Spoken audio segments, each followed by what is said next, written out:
Now we are going to look at the practice of public administration in United States, and let me tell you, while on the one side we are looking at the theory, that how theory helps us in understanding the problems of public administration, we also have to see that what is the gap between theory and practice.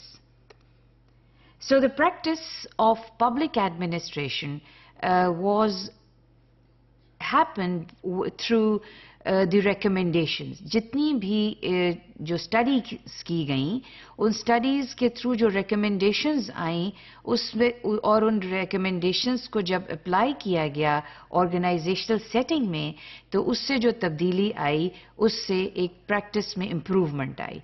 So what do we see here? That there was lot of change in the organization. But still, तमाम चीज़ें जो research और academia study करता है practical problems को, वो तमाम की तमाम चीज़ें अप्लाई नहीं होती हैं. इस तरह से थियरी और प्रैक्टिस में गैप ज़रूर रहता है. उसकी क्या वजह है कि क्यों रहता है, we are going to talk and look into it. But ये गैप क्या था और क्या चीज़ें इसमें शामिल हैं.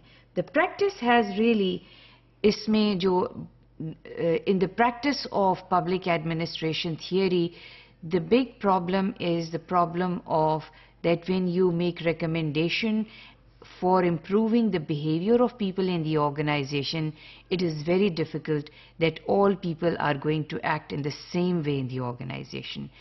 But the goal of a theory is that it tries to suggest things, it makes recommendations that human behavior should be harnessed.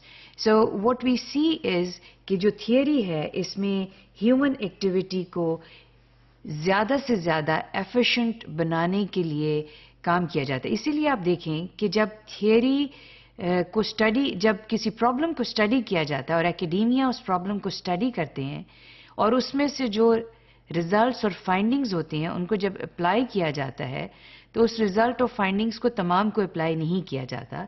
उसमें से कुछ जो हैं फिर भी चीज़ें रह जाती हैं, जिसकी वजह से ये चीज़ सामने आई है कि आप 100% थियरी को प्रैक्टिस में अप्लाई नहीं कर सकते और इसी वजह से बहुत से प्रॉब्लम्स जो हैं वो रह जाते हैं.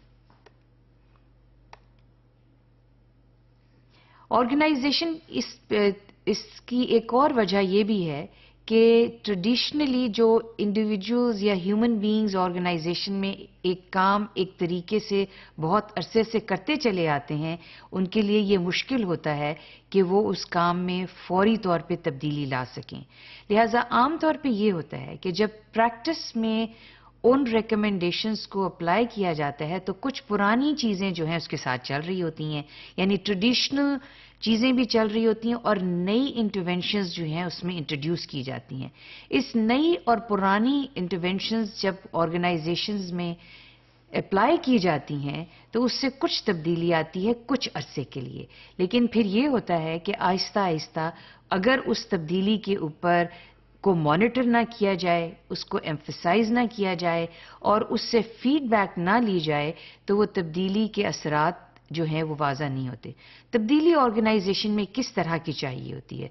तब्दीली इसलिए दो इसके पर्पस हैं.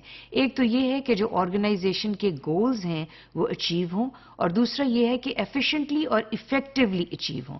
और यही मकसद था इन तमाम जो एकेडेमिया ने जो प्रॉब्लम्स को स्टडी किया, इसका यही मकसद था कि आप उस तब्दीली को स्टडी करें और देखें कि उसमें वाकई ऑर्गेनाइजेशंस एफिशिएंट हुई हैं या नहीं हुई हैं.